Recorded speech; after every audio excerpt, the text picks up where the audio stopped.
चलिए नमस्कार, आदाब, सत श्री अकाल की हालचाल। आप सभी अध्ययन करने वाले मित्रों को भारतीय आर्ट्स क्लासेस आपके ही अपने यूट्यूब चैनल में स्वागत है। पिछले वीडियो में आपका 31 क्वेश्चन नहीं 30 क्वेश्चन तक करा दिया गया था। क्लास 12th हिस्ट्री का जो 9th चैप्टर है शासक और इतिवृत्त, उसमें 30 क्वेश्चन देख रहे हैं। आज 30 क्वेश्चन के बाद 65-70 क्वेश्चन के आसपास में हम लोग देखेंगे। जिनको याद है आपका रिवीजन हो जाएगा, क्योंकि जितना रिवीजन करते रहिएगा एग्जाम का डर आपको उतना कमेगा और आपका कॉन्फिडेंस बढ़ेगा। ठीक है, आप अगर इस तरह से क्वेश्चन नहीं सॉल्व करेंगे तो आपका कॉन्फिडेंस जो है वो लेस होते चला जाएगा, एग्जाम का डर बढ़ेगा। तो चलिए आज के क्लास को शुरू करते हैं। पहला प्रश्न है, पादशाह नामा के लेखक कौन है? पादशाह नामा दे चाहे बादशाह नामा दे, ये याद रखेंगे ये कौन है। तो पहले आपको 3 ऑप्शन तो दिख रहे होंगे, छोटा कर ले थोड़ा सा, आपको सारे ऑप्शन बढ़िया से दिखे। चलिए, पहला ऑप्शन है आपका फैजी सरहिंदी, दूसरा है अहमद यादगार, तीसरा है मोतीविद खान और चौथा है अब्दुल हमीद लाहौरी। तो ये अब्दुल हमीद लाहौरी ही आपका सही आंसर हो जाएगा, क्योंकि आपको पढ़ाया गया था कि अकबर के समय काल में आपका अब्बुल फजल था और वो अकबरनामा लिखा था। उसी तरह से अकबर का जो पोता आता है जिसका नाम है शाहजहां, और शाहजहां क्या कहा कि भाई उ दादा के देखा देखी, यानी अकबर के तरह वो सोचा कि हमरो तनी इतिहास लिखावा हो। वो पकड़ा का कि अब तो अब्बुल फजल नहीं है, लेकिन पता करो कौन विद्वान है। तो अब्बुल फजल के एगो ओकर चेला था और चेलावा के नाम का है, और चेलावा के नाम है अब्दुल हमीद लाहौरी, और अब्दुल हमीद लाहौरी जो है वो लिखा है। चलिए, ज़्यादातर विवरण देने का काम थोड़ा सा कम करेंगे, नहीं तो वीडियो लंबा हो जाता है, लोग देखता कम है। ठीक है, चलिए 32 प्रश्न है, ठगी प्रथा का अंत किसके काल में हुआ था आपको बताना है। ऑप्शन है रिपन, दूसरा है कर्जन, बैटिंग और डलहौजी। बताना है लॉर्ड रिपन, कर्जन, बैटिंग और डलहौजी। यहाँ बिल्कुल सही ऑप्शन हो जाएगा आपका सी हो जाएगा। बैटिंग के काल में ठगी प्रथा का क्या हुआ था? अंत हुआ था। जो ठगने का प्रथा होता था ना, छोटे छोटे बच्चों को ठग कर करके और लेके चल जाता था, ये सनातन धर्मों के सब कुप्रथा है, उस समय के समय काल में चली, ये एक कुप्रथा है। ठीक है, ये बैटिंग के काल में खत्म, हालांकि खत्म नहीं हुआ, आज भी देखते हैं कि कहीं भट्ठा बनता है, पुल बनता है, तो ऐसी कुप्रथा है कि लोगों को ठग करके ले जाते हैं और उसको डाल देते हैं। लेकिन लंगर सुंगवा ये सब आप जानते होंगे। खैर ये ऑफलाइन नहीं है, ध्यान से सुनेंगे, हम लोग क्वेश्चन पे फोकस करेंगे। पानीपत के द्वितीय युद्ध में अकबर ने किसे पराजित किया था? हालांकि पानीपत के द्वितीय युद्ध में अकबर तो सामने लड़ा नहीं था, अकबर की तरफ से बैरम खां लड़ा था, लेकिन आपको क्रेडिट तो अकबर को ही मिलेगा ना।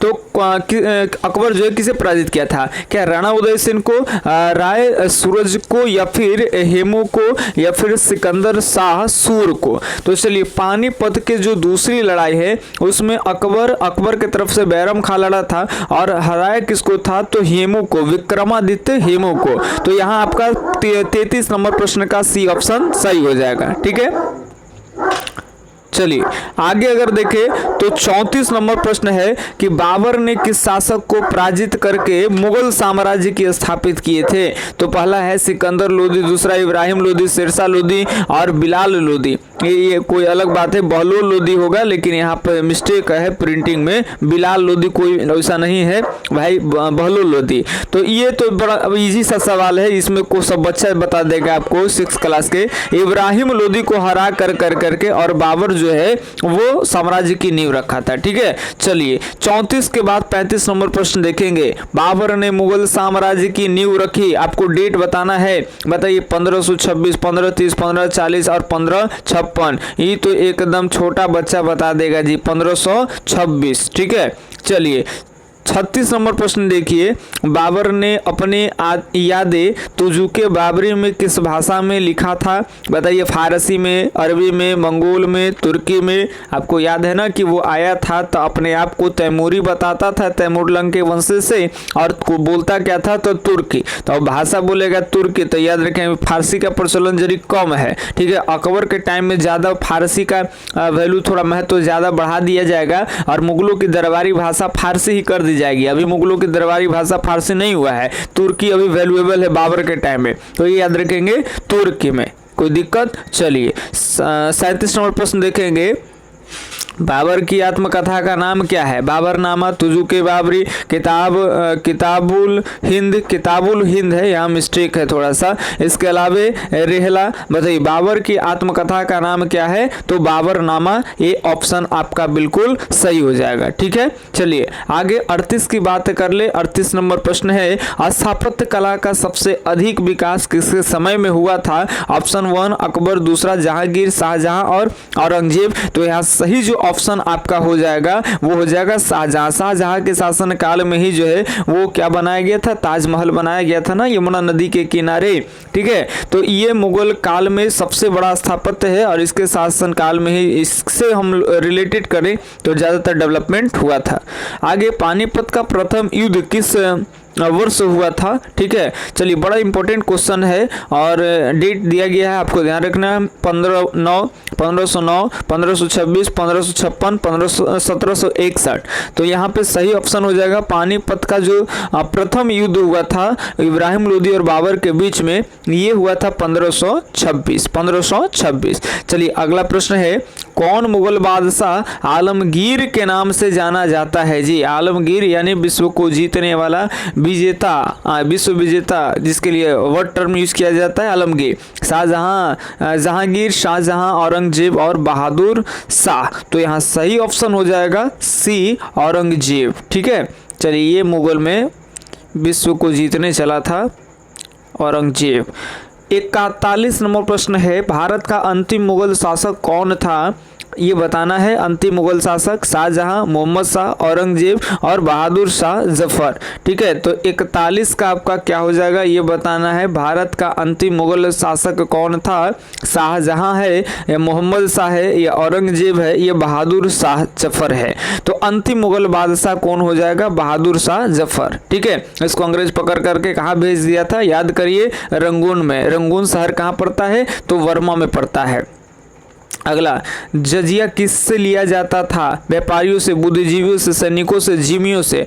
तो जजिया याद रखेंगे जिम्मियों से लिए जाने वाला एक प्रकार के कर है। और जिम्मिया क्या होता है, इसका बिल्कुल परफेक्ट कॉन्सेप्ट हम आपको ऑफलाइन में पढ़ाए थे कि किस तरह से पैगंबर साहब मक्का से मदीना चले गए थे और मदीना से वापस सैनिक लेकर के लौटे थे, क्या क्या प्रोसेस था जिम्मियों में। आखिर कहते हैं कि इसको आमतौर पर आप वो भी समझ जाइए कि गैर इस्लामी को कहेंगे तो भी चलेगा। ठीक है, चलिए 43 नंबर प्रश्न है, ढाई दिन का झोपड़ा क्या है? घर, मस्जिद, मंदिर, मस्जिद और मकबरा। ऑप्शन 1 दिख रहा है घर, दूसरा है आपका मंदिर, तीसरा मस्जिद, तीसरा मकबरा। तो यहाँ सही ऑप्शन हो जाएगा मस्जिद। 2.5 दिन का जो ये झोपड़ा है वो एक मस्जिद का नाम है। देखने में लगता है झोपड़ा झोपड़ी घर का है, नहीं ऐसा नहीं है, ये याद रखेंगे। सॉरी, मस्जिद का नाम है, ये मंदिर नहीं, मस्जिद का नाम है 2.5 दिन का झोपड़ा।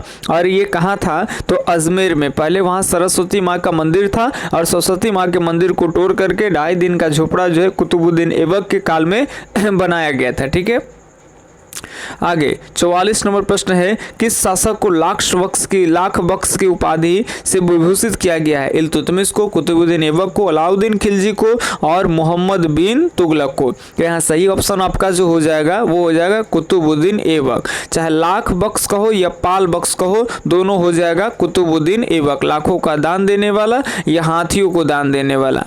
आगे, बीरबल का असली नाम क्या था? बड़ा महत्वपूर्ण प्रश्न है। बीरबल का असली नाम क्या है? महेश ठाकुर, दिनेश ठाकुर, दारा महेश दास। यहाँ सही ऑप्शन हो जाएगा डी महेश दास। चलिए 45 के बाद 46 नंबर प्रश्न है, कौन सा मुस्लिम शासक स्वयं एक महान कवि था? जी आपको बताना है कौन सा ऐसा मुस्लिम शासक था जो स्वयं एक महान कवि था। बाबर, हुमायूं, अकबर, जहांगीर। यह बिल्कुल राइट ऑप्शन हो जाएगा बाबर। ठीक है, चलिए अगला प्रश्न है 37 प्रश्न है, बड़ा बढ़िया प्रश्न है। तारीख ए फिरोज शाही के लेखक कौन थे? अमीर खुसरो, हसन निजामी, मिनाजुद्दीन और जियाउद्दीन बरनी।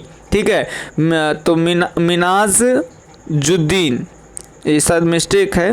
ठीक है, कोई दिक्कत नहीं, आपका सही ऑप्शन पर फोकस करिए, जियाउद्दीन बरनी। चूंकि ये मुगल काल का क्वेश्चन नहीं, सल्तनत काल का है। सल्तनत काल में फिरोज शाह तुगलक के शासनकाल में आए थे, उसमें ये जियाउद्दीन बरनी जो है वो लिखे हैं तारीख है फिरोज शाही। तो इसके लेखक यही हो जाएंगे। डी ऑप्शन सही है।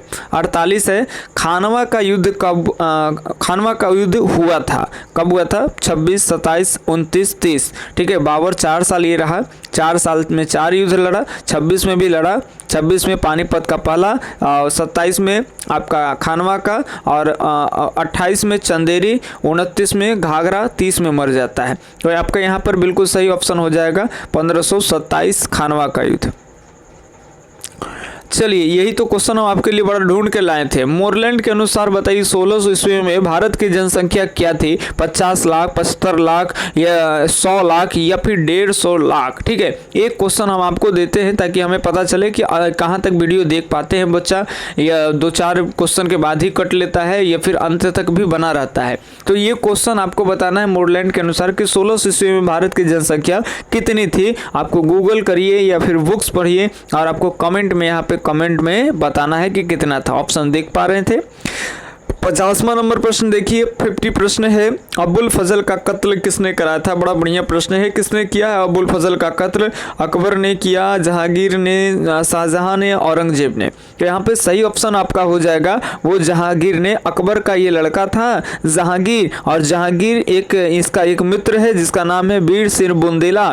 ठीक है, और ये वीर सिंह बुंदेला के साथ मिलकर करके और अबुल फजल का बेचारा का क्या कर दिया? कत्ल। तो यहाँ सही ऑप्शन हो जाएगा जहांगीर। ठीक है, चलिए अगला 51 प्रश्न है, मुसलमानों से वसूला जाने वाला कर क्या कहलाता था? जजिया कहलाता था, ज़कात कहलाता था, खम्स कहलाता था, यह तीर्थ कर कहलाता था? बताइए, मुसलमानों से वसूले जाने वाला कर, तो यहाँ पे हो जाएगा ज़कात। जजिया किससे लिया जाता था? तो ये गैर मुसलमानों से, यानी मुस्लिम को छोड़ करके, सिख हो, बौद्ध हो, जैन हो, ठीक है, उससे। और उसमें भी टर्म एंड कंडीशन थे कि आप अपाहिज हो, भिखारी हो, लुल्ले हो, बहरे हो, ब्राह्मण हो, ये सबसे नहीं लिया जाता था। ब्राह्मण से तो वो फिरोज तुगलक लिया। ठीक है, चलिए, तो ये ज़कात आपका सही हो जाएगा, चूंकि कह रहा है कि स्पेशल मुस्लिम से लिया जाने वाला टैक्स पूछ रहा है।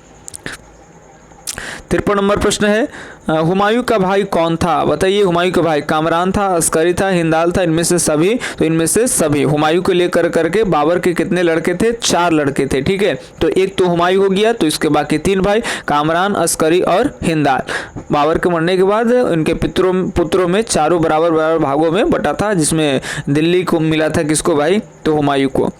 आगे 54 प्रश्न है, तुझू के बाबरी किसने लिखी? बाबर ने, फैजी ने, अबुल फजल ने और हुमायूं ने? यहाँ सही ऑप्शन हो जाएगा बाबर ने। तुझू के बाबरी किसने लिखी? बाबर ने। 55 नंबर प्रश्न देखिए, ताजमहल का निर्माण किसने करवाया था? अकबर ने, जहांगीर ने, औरंगजेब ने, शाहजहां ने? सही ऑप्शन हो जाएगा आपका डी, शाहजहां ने। क्लियर। चलिए आगे 56 नंबर प्रश्न देखिए, शेर शाह ने किस मुगल शासक को हराया था? बाबर, हुमायूं, अकबर, जहांगीर? बताइए, शेर शाह किसको हराया था? तो हुमायूं को ना बिलग्राम के युद्ध में ऐसा मारा कि 15 साल के लिए एकदम आउट ऑफ इंडिया चला गया, भारत छोड़ दिया बेचारा। 55 में आया और कैसे बेचारा मच्छी बाड़े और सरहिंदी की लड़ाई किया, जीता और आया, बेचारा सीढ़ी से गिर करके 56 में मरिए गया। चलिए ध्यान से सुनेंगे। 57 नंबर प्रश्न है, जहांगीर का शासनकाल बताना है आपको। तो शासनकाल की बात करें तो 1605 के आसपास तक जो है कि अकबर रहा, और अकबर का ही तो लड़का ना जहांगीर, इसका बचपन का नाम सलीम है, तो इसका 1605 से शुरू होगा। आप देखिए, ये देखिए लास्ट में 1605 से शुरू, और 1627 में जो है वो जहांगीर की मृत्यु होगी। तो 1605 से लेकर 1627, इसके बाद आ जाएगा शाहजहां।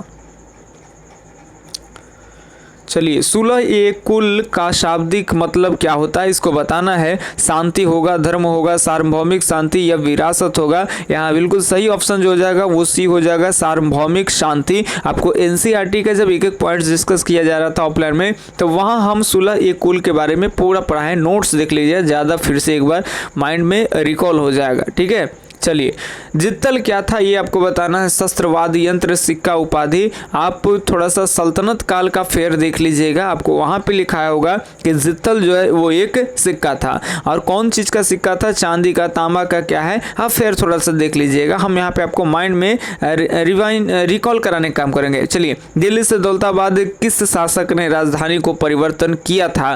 क्या बलबन ने, या फिर मोहम्मद बिन तुगलक यानी MBT, या फिर अलाउद्दीन खिलजी, या फिर अकबर ने? यहाँ सही ऑप्शन हो जाएगा, क्या हो जाएगा? तो मोहम्मद बिन तुगलक, MBT ने दिल्ली से राजधानी को कहाँ कर दिया था? तो दौलताबाद कर दिया था। कहाँ कर दिया था? दौलताबाद। ये क्वेश्चन कहाँ भाग गया जी? चलिए अगला प्रश्न है, अकबर के काल में राजस्व व्यवस्था किसके नियंत्रण में थी? क्या बीरबल के नियंत्रण में, बैरम खां के नियंत्रण, मानसिंह या टोडरमल? यहाँ सही ऑप्शन हो जाएगा डी, टोडरमल। चलिए 62 नंबर प्रश्न है, पानीपत का द्वितीय युद्ध कब हुआ था? हम लोग देखे ना पानीपत के द्वितीय युद्ध में अकबर की तरफ से बैरम खां लड़ा, हराया किसको भाई? तो विक्रमादित्य हेमू का। लेकिन बताना है कब हुआ, तो यहाँ पे 26 है, 56 है, 65 है और 1700 आपका 71 है। यहाँ पे सही ऑप्शन हो जाएगा 1556। चलिए आगे 63 नंबर प्रश्न देखिए, दिल्ली सल्तनत की स्थापना कब हुई थी? 1206, 1226, 1256, 1257। सही ऑप्शन आपका ये हो जाएगा 1226। क्लियर। चलिए आगे 63 नंबर प्रश्न है, शेरशाह सूरी ने 1540 ईस्वी में किसे परास्त किया था? 1540 में बिलग्राम का युद्ध हुआ था और हुमायूं को शेरशाह सूरी परास्त कर दिया था। सी ऑप्शन सही हो जाएगा। क्लियर। चलिए अगले प्रश्न की ओर बढ़े, ताजमहल किस नदी के किनारे? आप कहिए सर मजाक करते हैं, ऐसा प्रश्न देते हैं। अरे कई बार मजाक वाला ही प्रश्न आ जाता है भैया, इसीलिए सारे प्रश्न को देखिए, चाहे छोटे हो या बड़े हो। ठीक है। चलिए सोन, यमुना, गोमती और गंगा, यहाँ पे सही ऑप्शन हो जाएगा यमुना। ताजमहल किस नदी किनारे? यमुना। तो ये रहा लगभग आपका 65 क्वेश्चन। 65 तो ये है, कुछ इसमें और भी क्वेश्चन इंक्लूड किए गए बीच में, क्वेश्चन का सीरीज अलग अलग रहा है। तो लगभग अप्रोक्स हम 70 क्वेश्चन यहाँ कराएं। ऑफलाइन में लगभग 90 क्वेश्चन का असाइनमेंट हम दिए हैं।